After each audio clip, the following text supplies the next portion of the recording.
Hey there, welcome. I saw a TikTok video this morning that said, don't trust anybody who starts a video with a cup in their hand. So welcome to Dodgy Land.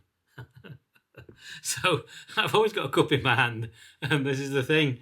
How are you doing? I hope you're good. Welcome. I thought I'd make a book video. I was going to do one for April.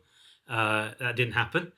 So it's the middle of May book video, and I don't know whether to do workbooks first or my own reading first. I think I'll probably do workbooks first.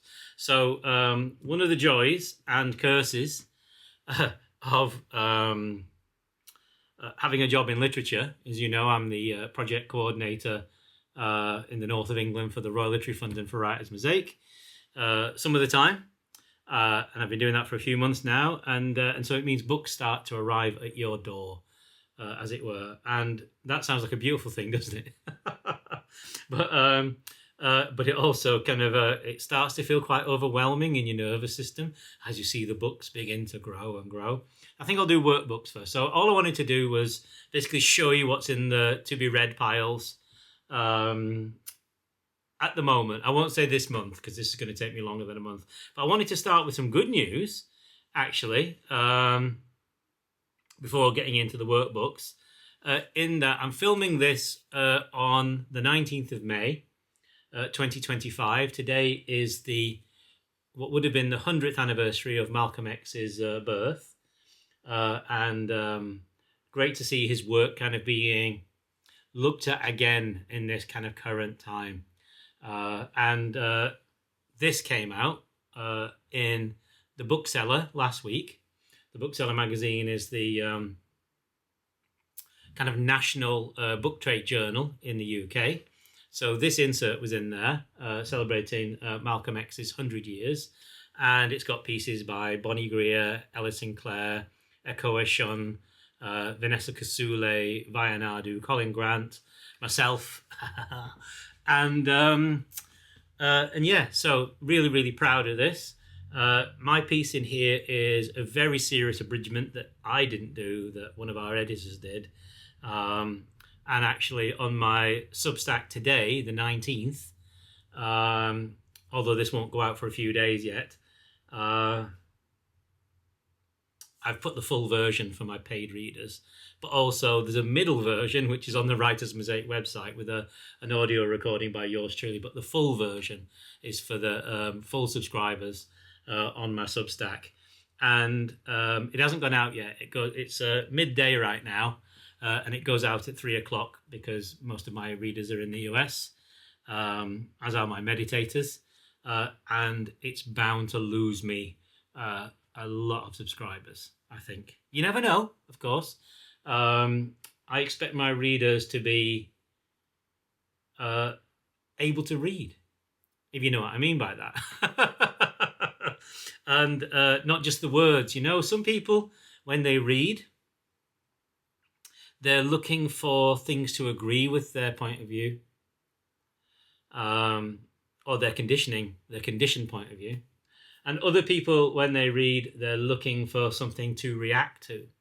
Neither of those readings, of course, are reading, which is to look at something, to reflect on what's being said, and to see if something is true in there, you know? So I expect that of my readers. I make no bones about it, actually. And I say a lot of the time that this may not be for you. And so, yeah, my work may not be for you. And I love that. But it's not something that people really want to kind of do these days, I notice. I'm going to put this over here. And yeah, very proud to have been in the Bookseller. And if you are at Hay Literature Festival next week, 27th, 28th, 29th, 28th, 29th, 30th of May, we will be at the Hay Literature Festival launching this. We're also doing panels with Lanre Bakri and something with Pauline Black, who used to be in The Selector, and some other bits and pieces. So if you're at Hay, say hello. will be around. I'm not on the stage. I'm just around, feeling the festival. I'll probably have, because I'm desperate to take some pictures. I just want to get out and make some art. So I'll probably have my camera, be doing some author things, or looking for shadow and light and stuff like that. Been so busy, just not had a minute to do much. Although this morning, interestingly, I was asked to write a review of John and Yoko 1-to-1, the film. So I've just written that this morning, and I'll be submitting it tomorrow. So you should see that quite soon as well. Great film, by the way. So let's do the work pile. And first of all, I'm just going to go in the order that they come. Kit the Wall's new novel, The Best of Everything, which I hear is fantastic. And the reason that this is in my pile is because I'm thinking of putting some events together around working class writers, because working class people in the arts, less and less, more people from privileged backgrounds, aristocratic backgrounds, and so on. I think we're down to something like about 8% of people now are only from working classes. I'm a working class writer myself, and I might be wrong on the percentages there. And something I want to do is, because I have opportunity to create spaces now, is to create opportunity. But what I'd really love to do is to put on like a working class writers event, and within that space, the working class writers don't have to refer to being working class, that they can actually just talk about anything in literature that they want to talk about. See? Same with when I put on something that's global majority, or the creation of Writers' Mosaic, which was originally, came from a spark of an idea coming from myself, and then kind of burst into flame with the Royal Literary Fund, and then our wonderful sort of editors took it on and kind of built it. I want to create spaces where you're free to write whatever you want without it having to be reduced in some way, So you should just be able to write a love story, a sci-fi story, detective story, whatever you want, without having to sort of tag yourself with a deference tag, which we've used for a long time now. But I want to kind of create actual open spaces, while maintaining a kind of a gentle boundary, so that erasure doesn't take place. This beautiful collection of poetry, I think it's just come out either this week. Is it out yet? Should just be coming out now. This is Nature Matters, Vital Poems from the Gold Majority, and it's nature writing, edited by Mona Arshi and Karen McCarthy Wolf. Amazing people in here like Jackie Kay, Kwame Dawes, Kai Miller. Just looking at the list here. There's an incredible poem, Victoria Adukwe Bule. Beautiful poem about a snail. Just stunning. Reminds me a bit of Galway Canal.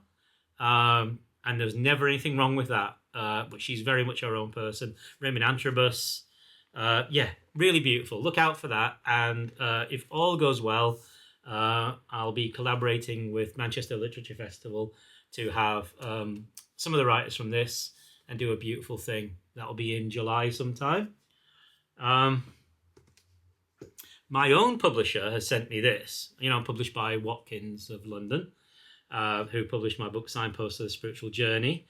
And they're kind of going through a bit of a delve into folklore at the minute. And this beautiful, look at that, this beautiful, sorry about the sunshine, this beautiful book, the Watkins Book of African Folklore by Helen Ind. I think that's how you say it. Forgive me, Helen, for getting it wrong. And again, I'm thinking maybe putting something folkloric on, bringing some different traditions together and something like that, global traditions. Oh, there's an insert here. I didn't see that. It's beautiful, but look at that. I mean, I've not really got started on this yet. There's so much to read. But yeah, look at that beautiful thing. New editor as well at Watkins, Ella, really fantastic. and my old editor is now doing her own thing, which is absolutely fantastic. And I wish her all the well with that. She's got this beautiful book coming up. Just keeping up with what's going on. I haven't got the New York Review books in front of me, but that's in the pile too. The current issue of that and the Paris Review. So one has to know what's going on, and I tend to find LitHub online really, really useful. Paris Review is a kind of a bit of a touchstone, has been for as long as I've been a writer. I have always kind of looked towards the Paris Review, as well as, although he's not doing it anymore, Michael Silverblatt's Bookworm program that used to be on KCRW out of the US, and the New York Review of Books tend to be really good indicators as to kind of what's kind of going on at the moment, or kind of what's coming. And I just wanted to point out in this wonderful interview, The Art of Criticism with Margot Jefferson. Absolutely amazing interview. And you come across what you need to come across at the time. This has really inspired me, actually, her piece in here. Really, really good. And if you've never indulged in the Paris interview style, if you've never exposed yourself to that, it's a beautiful way of doing things. And then 3 writers who I'm going to be working with in July. No, Manchester Literature Festival and the Nature thing. I think that's October. I've got all my head is mixed up. So 3 writers I'm going to be working with on the 6th of July at a beautiful event called I've put together called Global Crime Queens. Again, because I've got opportunity, I thought I'd make opportunity. And this might sound crazy, but I love things like Columbo. I love Sherlock Holmes. That's my kind of crime thing. But I don't know anything about modern crime, and I certainly don't know anything written by the global crime queens. So instead of that being oh my God, I don't know about this, I thought to myself, well, why don't I put an event on? Invite 3 of our best crime writers in the UK onto the stage and basically say, I don't know. Let me ask you some questions. Let me read your books. And so we've got Khan and Vengeance by Simon Mear. This was a Sunday Times bestseller. I know Simon quite well. Lovely person. She used to be a reporter for the Bradford Telegraph and Argus, and then started writing crime. This is the follow-up. So those 2, really fantastic. I've started this one. And I'm just straight in. So I like that. Then we've got, I'm not sure these 2 are out yet, so I might be showing you things ahead of time. I hope you don't mind. The Kill List by Nadine Matheson. So we're going to talk to Simon, Nadine, and let me just pull this curtain over because the sun is a bit... Hang on, is that any better? Or is that too dark now? There we go. Let's see how that is. And then Kia Abdullah, What Happens in the Dark. That's coming out in June. So that's coming out next month. I'm not allowed to tell you anything about this one. It literally has stamped on the back, shh, so as it were. The camera shut itself off there, which is crazy. But the sun was shining directly on the camera, and when it's filming in 4K, it doesn't like getting warm. So that's a funny thing. So I've pulled this curtain across more. I'm really sorry about the light differences in this. I'm learning cameras more. So yes, what was I saying? What Happens in the Dark by Kia Abdullah. Not allowed to tell you a thing, and haven't even cracked it yet. And these are the wrong glasses anyway. So that's my work pile. So I need to obviously read those before July the 6th. And the rest I'll take in my stride. And I'm nearly done with the Paris Review. And the The Nature Matters, I'm just kind of reading as my kind of ongoing poetry book at the minute. Let me share with you my own reading pile. So when I get a minute, and I feel like I can read, because what's really interesting is reading for work takes you away from your own reading life. And so you have to find a way. You have to find a way to keep your own thing going a little bit. I have just finished. Let me tell you what I mean by Joan Didion. And Joan Didion's one of my, I wouldn't say influences, but I find myself, in a similar area at times, although completely different. My line is very different to her line. I like her. I like Gay Talese. I love the autofiction stuff. I love Annie Ernaux. But if you can imagine, like my Malcolm X piece, for example, is autofiction. So what that is sort of memoir or investigation in a non-fiction style around a question. But sometimes you have to reorder the timeline or make things work so that the story actually works, And so she's great at that. And also, like, these are straight up essays. Some of it's quite early stuff. She hasn't quite hit her stride. I am tempted, to get because all 3 volumes are out now of the Library of America, collecting all of Joan Didion's work. And I am tempted. I have to say. But then that would really increase my pile. I've got all the Baldwins. If you ever want to get all the James Baldwin writings, the Library of America set, that triple set, amazing. My own reading also, I have just started. I'm a huge fan of Andy Warhol, and I like reading him as well. So this is Popism, and this was his book on the 60s, written with the help of Pat Hackett, of course, who's always there in the background. So I've just begun that, and of course, in the 60s, it's that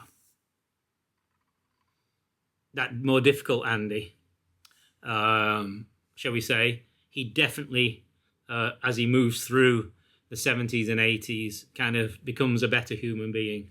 But this is the more difficult Andy. So but I'm looking forward to, one of my favourite albums is the first Velvet Underground album. So I'm looking forward to reading that phase, for example. 2 books then that have winked at me in the local charity shop. One last week, which I haven't touched yet, which is Edwina Gatley's In God's Womb, which is kind of a book of her sort of spiritual awakening and her sort of discovery of herself within, because she's a Christian within the church, and what it's like to actually have a spiritual awakening while being within a religion, and then questions around whether that religion fits with you anymore, or what this actually is, and how do you speak when you know what the truth is, basically. Something I've just picked up this morning, because it was just sitting there in the window, is Angela Davis's If They Come in the Morning, which is interviews in prison and poems and bits of memoir stuff and things like that. And I just thought, this is definitely one for the library, And what's interesting is people like Angela Davis, Malcolm X, who were dismissed for so long. Now in this modern day, when we see what's going on, we find ourselves kind of coming back and looking at their work again, going, oh, hang on a minute. There's more here than we thought there was. I can't quite dismiss this. Somebody recommended to me, but I haven't started yet, of course, because I think I'd like to monotask my reading as much as possible, is Han Kang's Human Acts, and it's always good to read the Nobel Prize winners. It's meant to be absolutely brilliant. I know nothing at this stage. I'd not come across her. I'm still, because I love my photography, as you know, I'm still delving into Daido Moriyama's How I Take Photographs. Not managed to get on with it yet. And then the most beautiful surprise. So this lovely person that I was blessed. I was helping out on a retreat last year, and this absolutely gorgeous human being, Kathleen, my friend Kathleen, now she's my friend from the US. She and I got on so well. I was leading Zen meditations as part of this sort of wider sort of medicine-based retreat, shall we say. And I was doing the grounding work through the meditations and the integration work. And we got talking about this book that we both love from the 1970s that I first came across in my beloved friend Sam's house. Sam was my sort of dearest friend. She Sam, was my dearest friend when I was a teenager, and her family and she basically saved my bacon, my life, vegetarian bacon these days. Well, not vegetarian bacon, just dal and rice. But anyway, let me show you this, because when my friend Kathleen got back to the US, she somehow tracked down an original 1970s first edition of this, and then sent it via another friend to the UK for me. And it arrived a couple of weeks ago, and it is the Moosewood cookbook. This. I mean, and the thing with the Moosewood cookbook is that I know it's been copied, but all the pages are handwritten and hand-drawn, and then put together as a book, and then that's been replicated. And I can remember being like a young vegetarian many years ago, making tahini lemon sauce for the first time, making my own pesto, stuff like that. And so I made a soup out of this the other night, and it was fantastic. Absolutely fantastic. So, I mean, in the days before barcodes and everything. So that's it. That's the book pile. I hope you're really well. If you are going to read the Malcolm X that I've put on the Substack, or you're going to go and look on Writer's Mosaic for the more available version of it, and so on, then be a nice open reader. Let me know what you're reading in the comments below. That'd be really lovely, and I'll give you a little smile in there. Always good to see what people are reading, what's come across your way. Tell me about your reading habits, stuff like that. And, well, yeah, I've got my work cut out. This is on top of course, actually doing the job. So, yeah. So trying to have some reading life of my own. Lots of love, everybody. Take care.